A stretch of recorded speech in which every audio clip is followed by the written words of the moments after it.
বাংলাদেশের সীমান্তের নদীতে কুমির ও সাপ ছাড়তে যাচ্ছে ভারত। হ্যাঁ একদম ঠিকই শুনেছিস। কেন ফাটতেছে? তো ভারতকে আমি বলতেছি আপনারা ছাড়েন, কোনো সমস্যা নাই। সমস্যা যদি না থাকে তাহলে ওদের মধ্যে আঙ্গুল ঢুকিয়ে চিল্লিচ্ছিস কেন ওইভাবে? যদিও বা আমাদেরকে হুমকি দেওয়ার জন্য আপনারা এগুলো ছাড়তেছেন। আরে দাঁড়িয়ে ভাই, হুমকি দেওয়ার জন্য না, যাতে তোরা ভারতে না আসতে পারিস সেই জন্য এই ব্যবস্থা করতেছি। দেখো বোঝো অবস্থা। তো আলহামদুলিল্লাহ, কথা দিচ্ছি বাংলাদেশের জন্য এগুলো হুমকি হবে না। আচ্ছা হুমকি হবে না, তবুও তোরা ভারতে আসবি নির্লজ্জের মতো।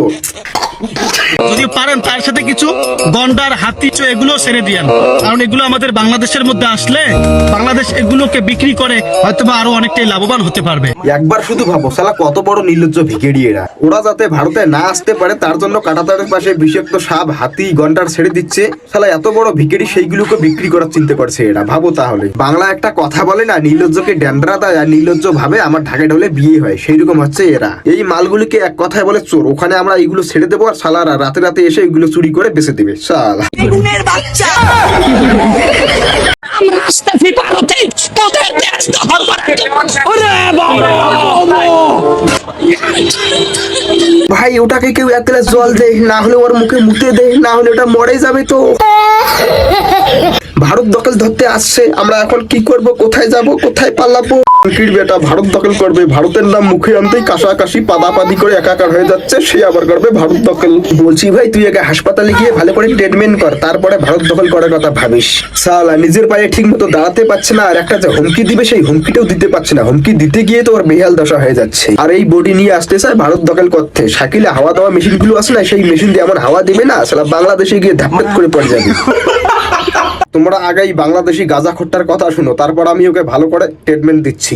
ভারতের পেটের ভিতরে বাংলাদেশ, রুকো যারা, তাহলে আমরা যদি লাফালাফি করি ভারত কোথায় যাবে? কোথায় যাবে ভারত তুই বল।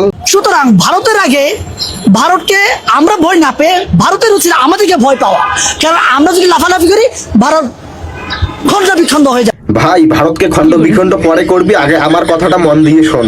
তুই কি বললি? ভারতের প্যাটের ভিতরে বাংলাদেশ, তাই তো? এবার শোন ভালো করে, বাংলাদেশ ভারতের প্যাটের ভিতরে। এবার ভাব, ভারত যদি একটু বেশি করে কোতে করে তাহলে তোরা কোথায় যাবি? ভারতের পাশার ফুটু দিয়ে বেরিয়ে তোরা সোজা পায়খানার ট্রেনে চলে যাবি। তারপর ওখান থেকে যে কোথায় থেকে কোথা চলে যাবি কোনো আর ঠিক নেই। এর মানেটা বুঝতে পারলি? ভারতের সঙ্গে লাগতে আসিস না। ভারত যদি একবার তোদেরকে ঠাপায় তাহলে তোদের বাংলাদেশের নাম ম্যাপেও খুঁজে পাওয়া যাবে না। তারপর তোদেরকে বলতে হবে বাংলাদেশ নামে একটা দেশ ছিল, বুঝেছিস? মাথা মোটা এসেছে এখানে ভারত খন্ড বিখণ্ড করতে। মুখে ছেলা হেগে দেবো তোদের।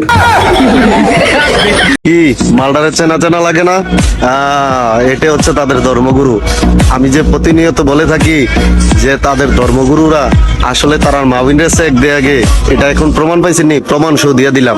আমি কিন্তু আবার প্রমাণ ছাড়া কোনো ভিডিও বানাই না। কি ভাতিজা, মালটার চেনা চেনা লাগছে না? এটা হলো তোদের ধর্মগুরু মোল্লার ঝাট। আসলে আমিও আবার প্রমাণ ছাড়া ভিডিও বানাই না।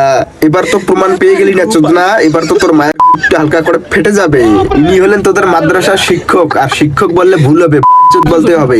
এই বাচ্চুতটা ছাত্রীকে ধর্ষণ করেছে, তার জন্য ওখানে একটু বসে ওখানে সেবা যত্ন করতেছে ওকে। আর তুই ভারতের বদনাম না করলে তো তোর পেটে ভাত জোটে না ছেলে। তাই বলছি তোর বাড়ির পরিবারকে, তোর মা বোনদেরকে আমাদের কাছে পাঠিয়ে দে, আমরা খাওয়াবো। এইরকম বালছাল ভিডিও আর বানাস না, মানুষের কেলানি খাবি তুই চোদ না। কি ভাতিজা, মালটাকে চেনা চেনা লাগছে না? এটা হলো তোদের ধর্মগুরু মোল্লার ঝাট। একটু ভালো করে দেখ হুজুর কিভাবে হুজুরিকে প্রোটেকশন দিচ্ছে। বলছি ভাতিজা, তুই তো সবসময় হিন্দুদের নিয়ে উল্টা পাল্টা কথা বলিস, এবার দেখ তোদের ধর্মগুরুকে কিভাবে প্রোটেকশন দিচ্ছে যেখানে সেখানে। আর এখানেই শেষ নয়, একটু ধৈর্য ধর, আরো দেখাচ্ছি দেখ। ओ शिट यार, इसमें तो मुझे समझ में ही नहीं आ रही है क्या प्रॉब्लम है। বাংলাদেশের এই অদ্ভুত পেড়ানিটা কোথা থেকে কিছু ভিডিও পায় আর হিন্দুদের নামে শুধু উল্টাপাল্টা কথা বলে। বলছি ভাই, তুই আমাদের ধর্মকে ছোট করানোর জন্য তুই যেই রকম ভিডিও বানাস না, আমি যদি এরকম ভিডিও বানাতে ধরি তুই তালে পাবি না। এইরকম ভিডিও আমি লাখো বানাবো তোদের ধর্মকে নিয়ে, বুঝতে পেরেছিস? তাই বলছি এইসব বালচাল ভিডিও না বানিয়ে ভালো ভিডিও বানা, বুঝেছিস? আর একটা কথা বলি, এইরকম খারাপ লোক তোদের ধর্মেও আছে, আমাদের ধর্মেও আছে। তাই বলছি এইরকম কিছু খারাপ লোকের জন্য কারো ধর্মকে ছোট করিস না। তোদের ধর্ম যেরকম তোদের কাছে মহান, সেই রকম আমাদের ধর্ম আমাদের কাছে মহান, বুঝেছিস?